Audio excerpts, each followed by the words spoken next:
right, welcome to the Church. But amazing show. Okay, so do we have devastating facts on Donald Trump? Of course we do.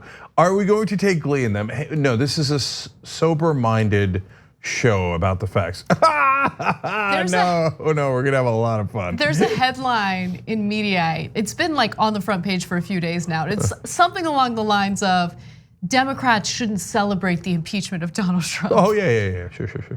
Look, that's for other folks, okay? The biggest parade in American history. Okay, okay. Anyway, so we will celebrate it with glee, and Schadenfreude here goes to 11. Okay, so we got a lot of that, but also here comes Bernie. Don't call it a comeback, except kind of. So I got 3 facts for you guys, one better than the next. And that's it for the whole show, for the whole 3 hours. No, I could. I can do 3 hours on it. You think I can't do 3 hours on it? I can. He can. Okay, I can and I will. All right, anyway, so we got Bernie coming up. We got great guests. Abby Martin's on the show with an amazing new movie about what's happening in the Gaza Strip. And then of course, a bananas post game. Yes. Okay, so let's do it because we got a ton of show for you guys. All right. The Secretary of State, Mike Pompeo, remains defiant when it comes to subpoenas by congressional Democrats who, of course, would like to speak with him and get some information about his involvement in the Trump-Ukraine call. Now, earlier it was reported that Pompeo said he knew nothing about the call. He was completely in the dark. And then yesterday, news broke indicating that Pompeo was actually listening in on Donald Trump's phone conversation with Vladimir Zelensky, who was, of course, the Ukrainian president. You know, and I'm going to interrupt to say 2 things. One is tick, tick, tick, tick. The other is some chance that he was in the dark. He was just listening to oh, look, this is really good, man. Hold on. No, turn the lights off. Turn the lights off. Like, I'm really enjoying this, man. Oh, he talked about Biden again, Biden. Okay. But look, it gives you a sense of what hilarious liars they are. He's like, I have not seen the memo that describes the call. And no, I did not read the whistleblower complaint. Yeah, look, it's partly about you. I would imagine you should read it. But he's like, oh, no, I haven't done any of that. Then like 2 days later, dude, you were on the call. Yeah, well, okay, that's true. It's incredible. So various House committees that are conducting these investigations as part of the impeachment inquiry have subpoenaed members of the State Department. And Pompeo has responded to that by saying that nope, we're not going to cooperate until we obtain further clarity on these matters. And for his part, Pompeo is arguing, no, haven't done anything wrong. Take a look. The president's lawyer, Mr. Giuliani, has said that the State Department instructed him to get involved with Ukraine, to reach out to President Zelensky and his aides. Is that correct? And if so, what exactly was he told to do by the State Department? To the best of my knowledge, from what I've seen so far, each of the actions that were undertaken by State Department officials was entirely appropriate and consistent with the objective that we've had, certainly since this new government has come into office. Now, yesterday, we shared a story about how senior aides in Biden's campaign are arguing that cable news networks and television stations should no longer book Rudy Giuliani to comment on this whole controversy because he keeps spreading misinformation and conspiracy theories about Biden. Now, I would argue that that's actually a really bad move based on principle and also just based on strategy, because Giuliani is the one who's going on cable news incriminating members of the State Department. If you don't remember that, take a look at this next video. He has resigned. Do you know why? I don't know why Kurt resigned. I mean, he's being deposed this week. I think there are a lot of people in the State Department who maybe have questions about what he did and why he did it. But I should tell you, he wasn't the only one. He was joined by another ambassador who talked to me, debriefed me, gave me information about what to ask Mr. Yermak. Who is that? I did not do this on my own. I did it at the request of the State Department. Why the State Department is running away from it? Did Secretary of State Pompeo know you were doing these things? Did he ask you to do these things? He did not. Mr. Volker did, and then Mr. Sondland did. But when I talked to the secretary last week, he said he was aware of it. He told me that he was aware of it. Oh, I love this. I love this catfight. And it's right in front of everybody on national TV. Giuliani is throwing the State Department under the bus. So Pompeo is saying like, call, what call? What name so? I never heard of it, right? And Giuliani's going out there and be like, oh yeah, here's the text from the State Department, and it's Volker, and it's this guy, and Pompeo told me last week he knows about it. And so everybody's in the yard, and everybody's got a shiv. And so they're like, and everybody's bleeding out all over the place. It's all over television. And then meanwhile, like Trump and his trolls online are like, nothing to see. What do you mean? The real problem I see is with the Democrats, right? You see what I'm saying? No, nobody sees what you're saying. You guys are lunatics, and it's on display for everyone. And so if you're wondering why are they shivving each other? What's going on here? Because Giuliani is saying to the State Department, you better not throw me under the bus saying that I went to Ukraine without permission and started conducting shadow foreign policy, and I'm the bad guy and I committed illegal acts. Nuh-uh, you told me to do it, and here's the text and et cetera. He's got more threats coming up later, right? And then meanwhile, Pompeo is in bigger trouble, because it's one thing if this Looney Tune Giuliani is running around Eastern Europe going, hey man, give me documents on Soros and Biden and whatever. And so he goes in like that, right? That's exactly how he does it. Okay, anyway, but it's another thing if the State Department is authorizing trips that are not on behalf of the United States government, but on behalf of Donald Trump as a person and as a politician. That could be more problematic and illegal. So that's why Pompeo is like in a cold sweat. I was in a dark room. I don't know what happened. What are you doing, Rudy? What are you doing? So Pompeo's first strategy, which obviously didn't work, was to lie about what he knew or what his involvement was in the communications between Donald Trump and Vladimir Zelensky. And then once news broke indicating that he was listening in on that call, he decided to change course and essentially tell these various House committees that he will not cooperate with their subpoenas. So I'm curious to see how these committees respond to that, because there has been strong language in regard to refusals to cooperate. They claim that they will hold individuals in contempt of Congress. We'll see if that happens. But I do want to play one more clip. Again, this is a clip that we've shown you in previous shows, but it features Rudy Giuliani, again, incriminating the State Department. This is from September 26. Take a look. Are you, Rudy, concerned that you're unnecessarily dragging, his name into this? Who? Whose name? Volker's name. Well, yes, Volker. Well, he should step forward and explain what he did. I went to meet Mr. Zelensky's aide at the request of the State Department. 15 memos make that clear. Tick, tick, tick, tick, tick, tick, tick, tick. Look, when the rats are scurrying around the ship, like, no, you go in first. Oh, get out of here! I'm going to get on the lifeboat first. Well, then you got issues here, and when you're doing it in front of everybody, people can see the panic. I can smell the Republican panic in the morning, and it smells disgusting. Delicious. I like it. At the same time, yeah. It's like a Roquefort cheese. So pungent. It's like, yeah, what is that? But hold on, let me try it. Tick, tick, tick, tick, yeah. tick, But tick, my tick, favorite tick. line from Pompeo, who wrote a letter to these committees, was the following. He argues that these Democrats are attempting to intimidate, bully, and treat improperly the distinguished professionals of the Department of State. Oh yes, I'm so glad you read that. That was my favorite line too. So what I loved is the distinguished professionals of the Department of State. Oh, hey, yeah. no, but Mike, he's talking about you. So he's referring to himself as, please, the Congress trying to intimidate a distinguished professional such as myself, who only listens to calls in the dark. Good luck with that, son. Hey, somebody book Rudy again. Get him on TV. Let's see what more damage you can do. Well, speaking of Rudy, our next story talks about him and how he's facing a subpoena. I never talked to a Ukrainian official until the State Department called me and asked me to do it. And then I reported every conversation back to them. And Laura, I'm a pretty good lawyer, just a country lawyer, but it's all here, right here. The first call from the State Department.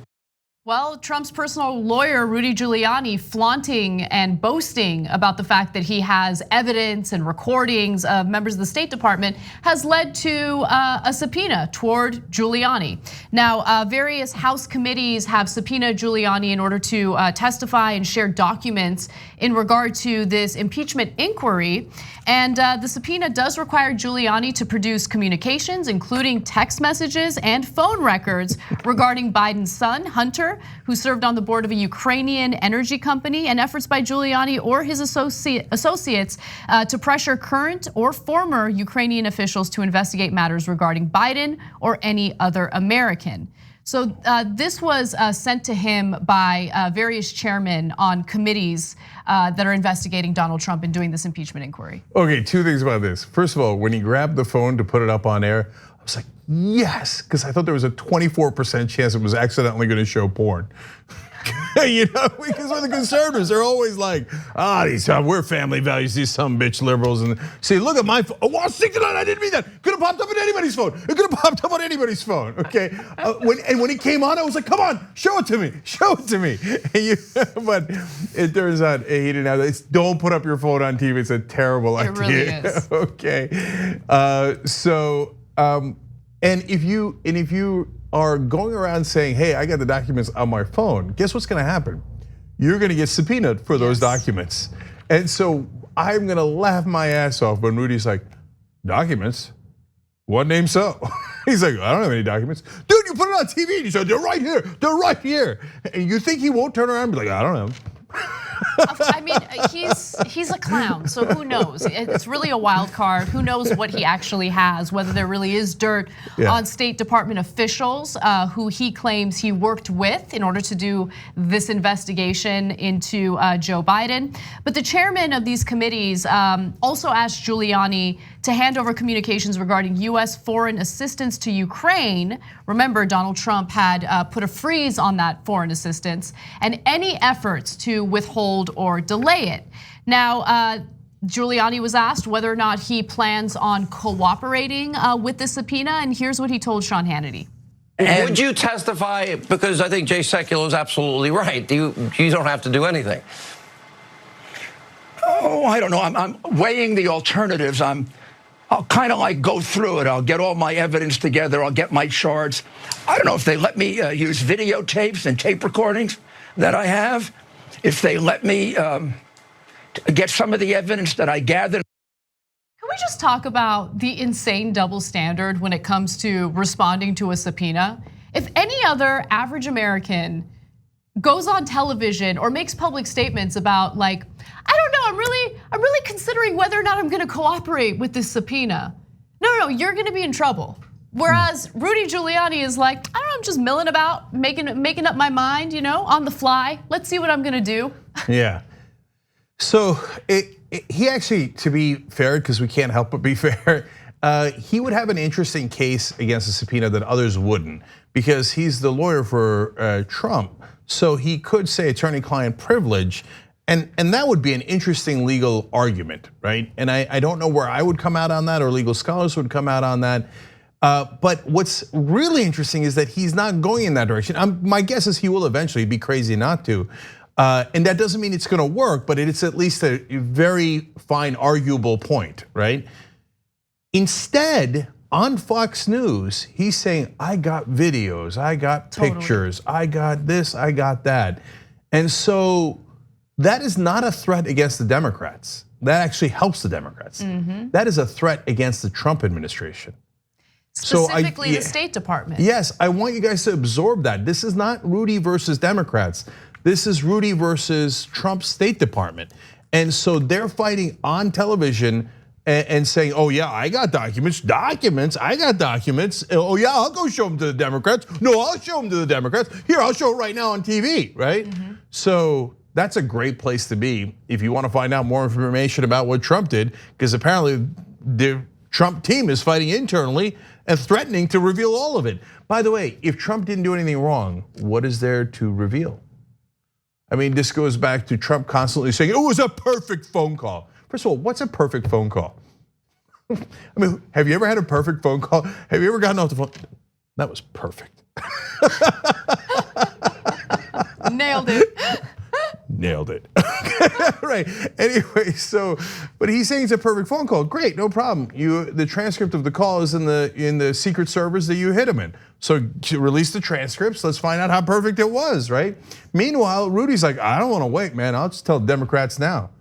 I think that Fox News might stop booking him. That's why Laura Ingraham shoot him off the air the other night. She's like, stop it. No, wait a minute. This is actually damaging Trump. Yeah, I remember Laura Ingraham, though, tried to brush it off as, oh, he's losing his voice, go get your voice back and come back on. Yeah. But later he did come back on and then proceeded to continue incriminating himself and members of the State Department. Love it. And so, yeah, look, the infighting, and I have a question because you're the one who went to Columbia Law School, you're the fancy guy here.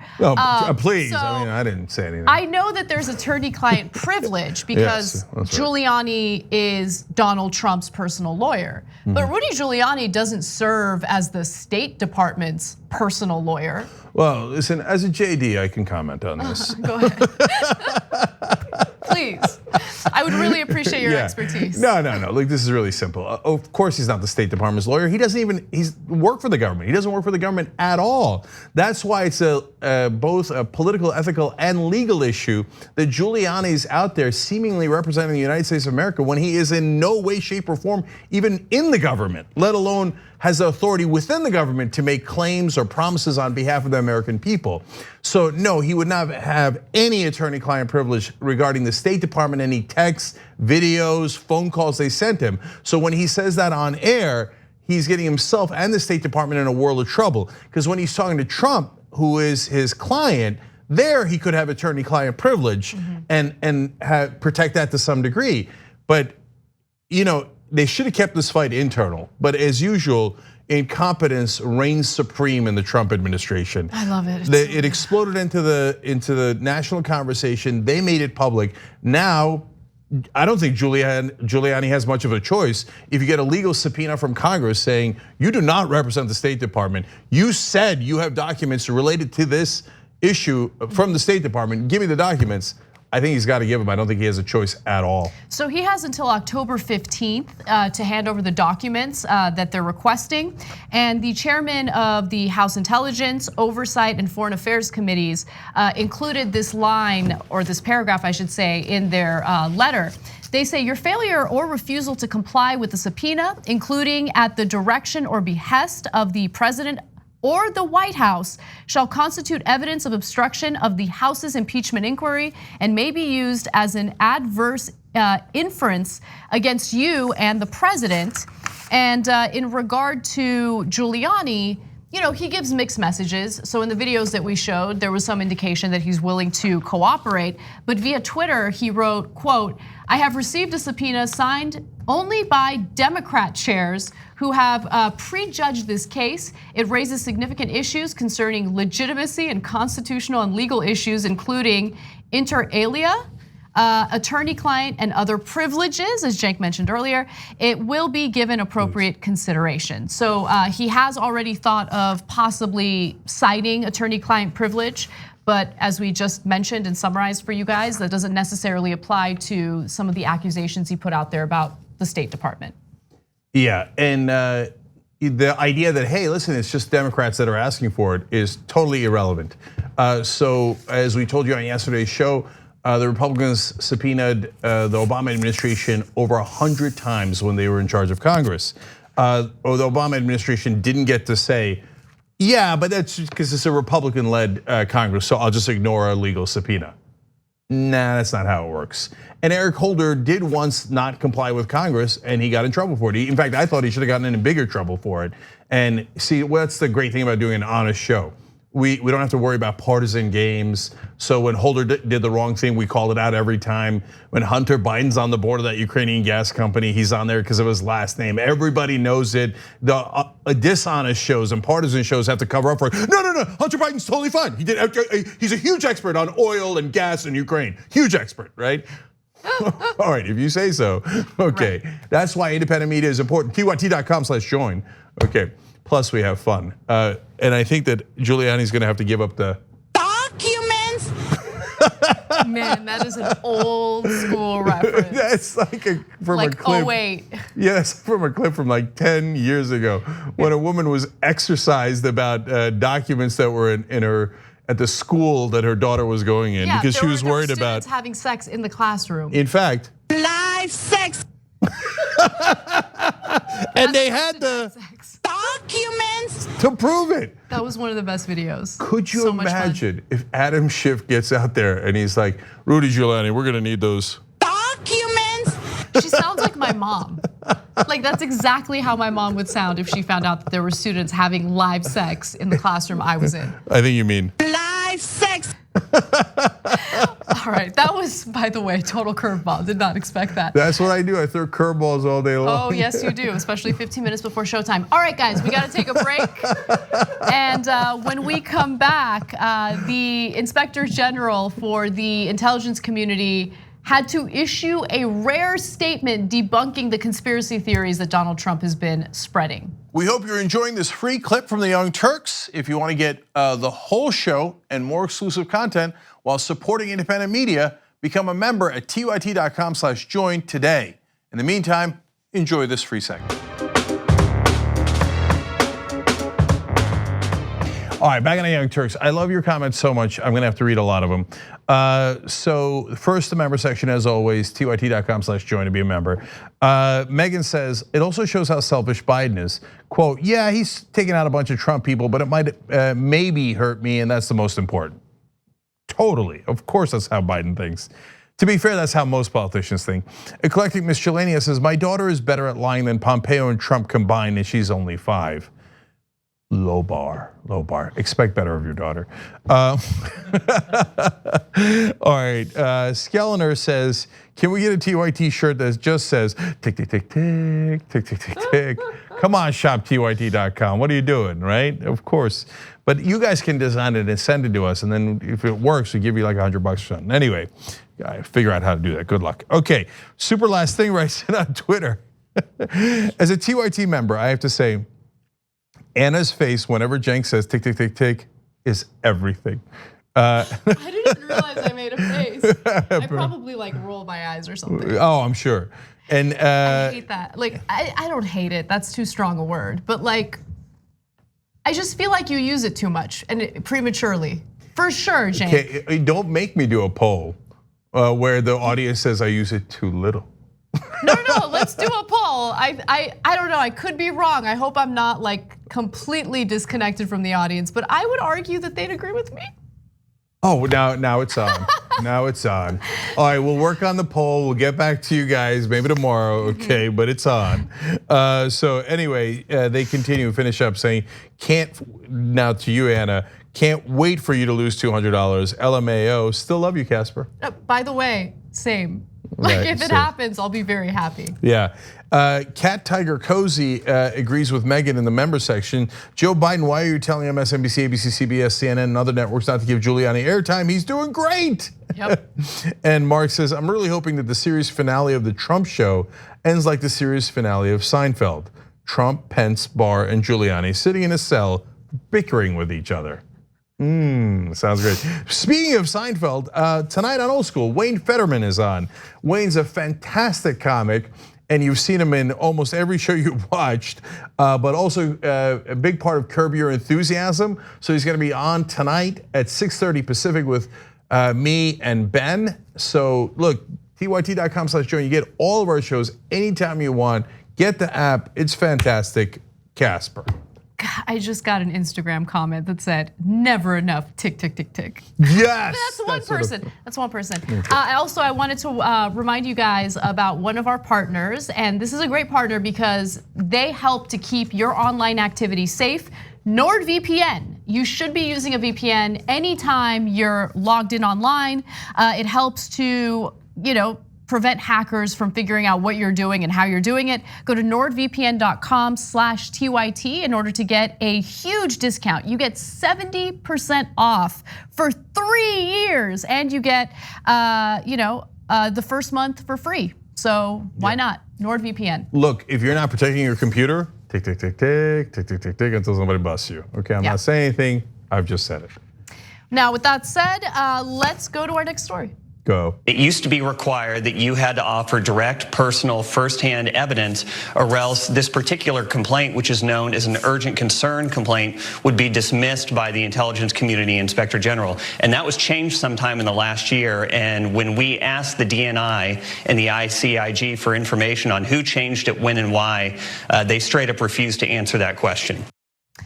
Yeah, that's Sean Davis. He's the co-founder of The Federalist, a right-wing propaganda outlet. And they are helping Donald Trump spread all sorts of nonsense, misinformation, inaccuracies, and also conspiracy theories about the whistleblower, which had filed a formal complaint in regard to Donald Trump's July 25th phone conversation with the Ukrainian president, Vladimir Zelensky. Now, there have been so many lies pushed out there, so many conspiracy theories pushed out there, that the Inspector General for the intelligence community issued a rare statement in an effort to debunk the misinformation. So we're gonna go through some of that with you today to give you an idea of exactly what's been going on. So one of the things that came up was, of course, what you just heard Sean Davis argue, that they changed the rules, that at first they wouldn't allow whistleblowers to file formal complaints based on secondhand knowledge. Now, all of a sudden, they've changed it in an effort to accommodate this new whistleblower, but that is not the case.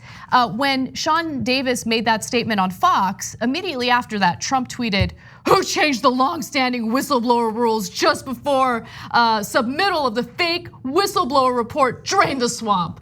Okay, so the Inspector General for the intelligence community has debunked that, writing, "The disclosure of urgent concern form, the disclosure of urgent concern from the complainant submitted on August 12, 2019 is the same form the ICIG has had in place since May 24th, 2018, which went into effect before Inspector General Atkinson entered on duty as the Inspector General of the intelligence community on May 29th, 2018, following his swearing in as the Inspector General of the intelligence community on May 17th, 2018. So this is their way of saying, no, this was a rule that was in place well before the whistleblower filed this formal complaint. Any other misinformation should just be brushed aside. Yeah, so there's two different things here. But first of all, on whether the rule was changed nefariously so that they could get Donald Trump. No, the rule wasn't changed. The Federalists just made that up. Exactly. So let me give you more.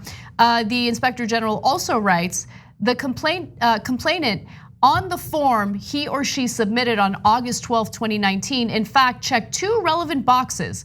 The first box stated, "I have personal and or direct knowledge of events or records involved." And the second box stated, "Other employees have told me about events or records involved." Now I bring that up because even if they had changed the rules in the way that conservatives are pushing out, the reality is this whistleblower had both firsthand knowledge and secondhand knowledge about Donald Trump's dealings and communications with Ukraine. Now let me give you, go ahead, Cenk. Yeah, but also there is no such rule that says whistleblower complaint with only secondhand knowledge is illegitimate and not credible.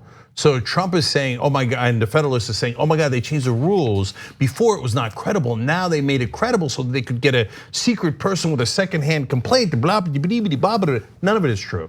So it was never a rule. In fact, now let me go to Chuck Grassley, who is a stalwart Republican from Iowa. And so Grassley, right-winger through and through, Senate Republican, but also the chairman and co-founder of the Senate Whistleblower Protection Caucus. So he writes today, when it comes to whether someone qualifies as a whistleblower, the distinctions being drawn between first and secondhand knowledge aren't legal ones. It's just not part of whistleblower protection law or any agency policy. So that is a Republican in the Senate saying Trump is making things up. That is not remotely part of the law, so he is full of it. So one other talking point that we learned about just last week was when Trump accused the whistleblower of being, quote, close to a spy. And the IG statement actually addresses this. But before we get to the IG statement, I just want to remind you about what he said. There was an audio recording of Donald Trump making this claim while addressing the UN in Manhattan. Take a look. I want to know who's the person that gave the whistleblower, who's the person that gave the whistleblower the information? Because that's close to a spy. You know what we used to do in the old days when we were smart, right? The spies and treason. We used to handle it a little differently than we do now. So there's Donald Trump suggesting that the whistleblower was close to a spy and that the spy should be executed. That is exactly what he's implying in that statement. So you can't argue that one. If you were arguing, well, his tweet saying maybe they're committing treason, well, okay, yes, the only penalty for treason is death and execution, but he's just being glib or whatever excuse you made for him. Well, in that tape, it's super clear. He's saying, you know what we used to do to spies. Well, we didn't give them jaywalking tickets for spies in the past. It was execution, right? So he's talking about not just locking up his political opponents, but executing them. And so understand why the whistleblower law exists in the first place. It exists to protect legitimate whistleblowers. So that's why I'm gonna give you one more Chuck Grassley quote. He said, this person appears to have followed the whistleblower protection laws and ought to be heard out and protected. It's amazing that a Republican senator is saying this person who works in the government must be protected from the Republican president who's threatening to do him harm, okay? He said, we should always work to respect whistleblowers' requests for confidentiality. That's the whole point. They yelled at Snowden for not being a legitimate whistleblower going through the legal channels. When you go through the legal channels, Trump is saying, let's execute him. So even Republicans are like, no, the whole point is to protect the whistleblowers and not ruin their confidentiality. Joaquin Castro went on TV today. His brother is running for president. He's a congressman from Texas. He said he is significantly worried about that Trump is bringing harm to that person. He said it's, quote, getting quite scary now. And he's absolutely right. These constant terroristic threats that Trump and his followers who do follow through on those threats are making to the physical safety of anyone who opposes Donald Trump personally. I mean, look, I agree with that statement from Castro, but it's been scary for whistleblowers. I mean, whistleblowers, and I get it, this particular whistleblower went through the proper channels, blah, blah, blah, blah, blah, whatever, right? I don't care. Whistleblowers in the past, including Chelsea Manning and Edward Snowden, have had no protections. In fact, Chelsea Manning was thrown in solitary confinement. I didn't hear many Democrats speaking out against that. No, the Democratic establishment does not have clean hands here. I don't think it's fair to put Castro in that bucket, and he's fighting for the right things in this case. And actually, so is Grassley. So we're being fair and nonpartisan in that sense. By the way, today, Maxine Waters said that Trump should not only get thrown out of office, but should go to prison and have solitary confinement. And what happened? People flipped out. Oh, it's not civil. It's not civil. By the way, I talked to a guy the other day who got a month and a half in prison, and the first week was solitary confinement for a simple drug possession. So we do that to people all the time without caring about them at all, because they're middle class or they're poor, they're average Americans. But when you get to the beloved elite, when Maxine Waters even suggests solitary confinement, people are like, how dare you? Meanwhile, Trump is threatening to kill people, and we're having a debate about it. Right. But Maxine Waters threatens to, prison for someone inside the club, and everybody's verklempt about it. Oh my God, Maxine Waters is the bad guy. No, there's one very, very clear bad guy here, the one threatening to execute his political opponents. Now, the Inspector General for the intelligence community in the statement indicated that the whistleblower went through the proper channels, didn't do anything wrong here, should be protected. But I also want to remind you of what the Director of National Intelligence had to say about this whistleblower while testifying before House Democrats just last week. Take a look. I want to also state my support for the whistleblower and the rights and the laws. Whistleblowing has a long history in our country, dating back to the Continental Congress. This is not surprising because as a nation, we desire for good government. Therefore, we must protect those who demonstrate courage to report alleged wrongdoing, whether on the battlefield or in the workplace. I like that Liam Neeson's son was at the hearings. Did you see the guy in the back left? He had a very special set of skills. Don't mess with the dude. Can you show us real quick on the left? No. You don't have my son. I have your son. Release the Kraken. Release the whistleblower. How's that for random? I didn't even notice that guy. It's amazing. But anyway, again, these types of statements from the Inspector General for the intelligence community, it's extremely rare. And I'm glad that this type of debunking is happening. If you look at impeachment polling, more and more Americans are behind this impeachment inquiry, which is important. So that means that all of these lies and all of these smears toward people who are doing their jobs, not working. It's not working. For once, these Republican talking points aren't really getting through to people. Yeah, no, and right now the impeachment numbers are in. They are disastrous for Donald Trump. Some polls have it at 55% approval of impeachment inquiry. Now majority in some polls saying impeachment inquiry, then impeachment, then conviction in the Senate. So stop giving everything away, because we got to take a break, and then when we come back, we're gonna really dissect that story. We are. Stop talking. Do you have any idea whether I will do a clock? Release the Kraken.